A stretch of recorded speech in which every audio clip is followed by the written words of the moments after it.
नमस्कार, आप सभी का स्वागत करता हूं अपने YouTube चैनल सुरेंद्र सिंह बोरा में। साथियों, अध्यापक पात्रता परीक्षा को लेकर के बहुत सारे डाउट लोगों के मन में हैं और कि टेट प्रमाण पत्र कौन से ईयर का वैध है और कौन से ईयर का अवैध है। सी टेट को लेकर के अलग लोगों के असमंजस हैं और स्टेट टेट को लेकर के लोगों के अलग विचार हैं। तो सबसे पहली बात बता देते हैं कि 11 फरवरी 2011 को टेट एग्जाम संबंधी teacher eligibility test under the RT act यानी कि under the right of children to free and compulsory education act 2009 के अकॉर्डिंग क्या होना चाहिए, उसके अनुसार टेट का कंडक्ट कौन करेगा, स्टेट में कैसे होगा, यूनियन टेरिटरीज में कैसे होगा, ये सारी चीज़ें जो है कि नेशनल काउंसिल एनसीटी द्वारा नोटिफिकेशन जारी किया गया 23 अगस्त 2010 के एनसीटी के नोटिफिकेशन को लेकर, जिसमें मिनिमम क्वालिफिकेशन टीचर बनने के लिए क्या होनी चाहिए और उस मिनिमम क्वालिफिकेशन में कौन सा टीचर 1 से लेकर 8वीं तक का जो टीचर एलिजिबिलिटी एग्जाम दे सकता है। और RT act should pass the teacher eligibility test which will be conducted by the appropriate government in according will the guidance format by the NCT, यानी कि एनसीटी के अकॉर्डिंग क्या क्या इसकी क्वालिफिकेशन होनी चाहिए कि right of children to free and compulsory education act 2000 शिक्षा का अधिकार अधिनियम के तहत टेट की परीक्षा यानी कि टीचर एलिजिबिलिटी एग्जाम के लिए क्या योग्यता होनी चाहिए। ये person who has acquired the academic and professional qualification specific in the NCT notification dated 23 August 2010 यानी कि 2010 के अनुसार जिसकी क्वालिफिकेशन होगी एनसीटी के मानकों के अनुसार,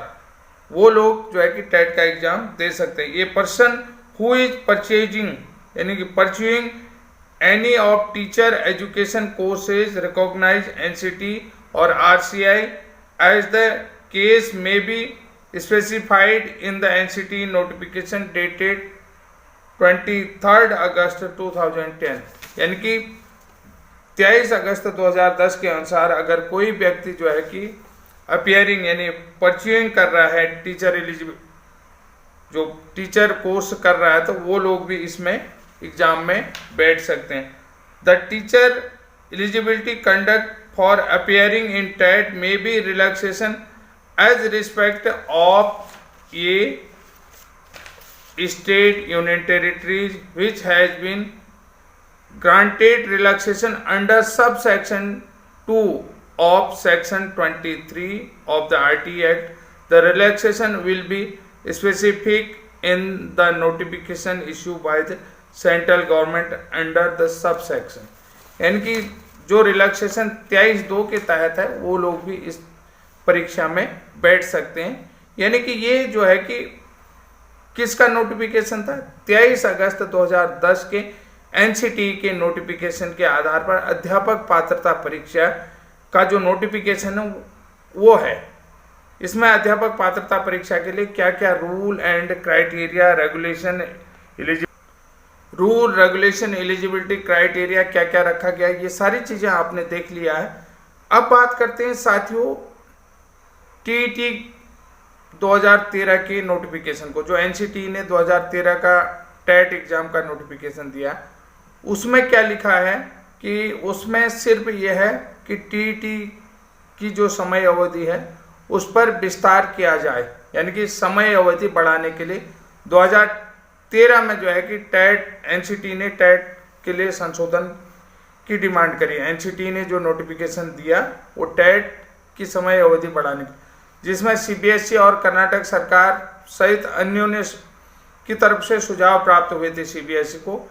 इस मामले में एनसीटी की समिति ने 8 मार्च 2013 को एक बैठक की, यानी कि उसको 32वीं बैठक किया और इसमें विचार किया गया कि एक समिति 6 महीने के लिए गठित की गई और इस समिति को काम दिया गया कि आप पूरी तरीके से इस बैठक में जो है लोगों के सुझाव को देखें और इसमें जो जांच करेंगे, जांच समिति है कि इसमें समय अवधि बढ़ाने की आवश्यकता है या नहीं है। तो ये समिति जो है कि 6 महीने के लिए बढ़ाएगी, जिसको आप कह सकते हो कि ये जो है अप्रैल में ये बैठक हुई थी। तो उसके बाद साथियों अब मैं बात करता हूं कि 2014 में जो है कि टीईटी का समय, जो परीक्षा का टीईटी परीक्षा का टाइम था, उसको विस्तारित किया गया, यानी कि उस समय को बढ़ा दिया गया, यानी कि 1.5 घंटे से बढ़ा करके वो 2.5 घंटे कराया। पहले जो है कि उसमें 90 मिनट मिलते थे, बाद में 150 मिनट मिलने लगे एक पेपर को हल करने के लिए, इनकी 2.5 घंटे की समय अवधि रखी गई, जिसे एनसीटी के पत्र संख्या F76/1/2011 22 मई 2014 का है, जिसमें जम्मू कश्मीर को छोड़ करके 9 अप्रैल 2013 को ये सारी चीज़ें जो है, जो कमेटी थी 2013 की, उस कमेटी ने इस सारी चीज़ को विस्तारित कर दिया, यानी कि समय अवधि को बढ़ा दिया। अब बात करते हैं एनसीटी का नोटिफिकेशन 2021, जिसमें टेट के संबंध में टीईटी को लेकर के विस्तार है, तो वो सारी चीज़ें बता देता। एनसीटी की 50वीं बैठक में पत्र संख्या 21/3/2021 दिनांक 7 जून 2021 का अनुमोदन के अनुसार टीईटी के प्रमाण पत्र की वैधता जीवन भर वैध रहेगा। यानी कि अब मैंने आपको सारी चीजें बता दी कि जो भी टीईटी को लेकर संशोधन हुए हैं, टीईटी को लेकर तमाम तरीके के संशोधन आपने देखे होंगे। उन संशोधनों की अगर बात की जाए तो ये संशोधन कैसे कैसे हुए, देखिए 2011 में टीईटी के एग्जाम का आयोजन को लेकर और टीईटी एग्जाम की आवश्यकता 23 अगस्त 2010 के एनसीटी के नोटिफिकेशन को लेकर हुई, क्योंकि टीचर बनने के लिए जो मिनिमम क्वालिफिकेशन योग्यता थी, उस योग्यता को 23 अगस्त 2010 के एनसीटी के नोटिफिकेशन में तय कर दिया गया। यानी कि अब अध्यापक बनने के लिए जो है टीईटी यानी कि टीचर एलिजिबिलिटी टेस्ट पास करना पड़ेगा। 11 फरवरी 2011 से टीईटी का एग्जाम का आयोजन किया गया। इसमें सबसे पहले आरटीई एक्ट 2009 के आधार पर, यानी कि right to free and compulsory education act, यानी कि right of children to free and compulsory education RTE act 2009 के तहत अध्यापक वही बन सकता है 1 से 5 तक पढ़ाने के जिसके पास द्विवर्षीय डीएलएड है। और ये जो है कि आरटीई एक्ट के धारा 23 के सब कॉज फर्स्ट में दिया गया है। लेकिन कुछ जगह में जो है कि स्टेट और यूनियन टेरिटरीज ने क्वालिफिकेशन को लेकर के रिलैक्सेशन दिया गया, जो कि आपने जो 23(2) में है, यानी कि 23(2) के तहत भी टेट की योग्यता का एग्जाम, ये चीज मतलब यहाँ पर कंडक्ट हुए, कौन कौन दे सकते हैं, ये चीजें इसमें बताई गई। अब आई 2013 की बात। 2013 में 2011 में जो है कि देखा गया कि समय 90 ही मिनट मिल रहा है, लेकिन 150 क्वेश्चन है तो 90 मिनट में नहीं हो पा रहा है। तो कर्नाटक सरकार सहित सीबीएसई ने जो है कि एनसीटी को सुझाव भेजे कि इस जो 90 मिनट का समय है, इस समय को बढ़ाया जाए। तो इस समय को बढ़ाने के लिए यानी कि 9 अप्रैल 2013 को एक कमेटी का गठन किया गया। 8 मार्च 2013 को एक बैठक आयोजित होती है, उसमें जो है कि एक कमेटी के गठन का प्रस्ताव रखा जाता है। तो जो कि 9 अप्रैल 2013 को कमेटी बने, जिसको 6 महीने बाद 6 महीने में इसमें सुझाव और जांचें करनी थी कि एक्सपर्ट कमेटी थी। इस एक्सपर्ट कमेटी की तरफ से जो भी सुझाव मिले तो इन्होंने जो है कि इसको बढ़ा दिया गया, इनकी इसका विस्तार कर दिया गया।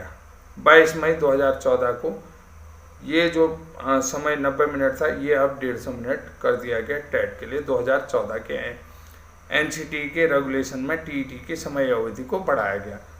अब बात करते हैं एनसीटी की जो रेगुलेशन 2021 है, यानी कि नोटिफिकेशन है। उस नोटिफिकेशन में 50वीं बैठक में पत्र संख्या मैंने आपको 21-3/2021 7 जून 2021 के अनुमोदन के अनुसार जो टीईटी प्रमाण पत्र की वैधता है वो जीवन भर रहेगी। तो साथियों, टीईटी को लेकर के अध्यापक पात्रता परीक्षा या अध्यापक पात्रता परीक्षा के प्रमाण पत्र को लेकर अगर किसी के मन में कोई भी दुविधा हो तो एनसीटी की तरफ से हमें तमाम तरीके के पत्र ये प्राप्त हुए हैं।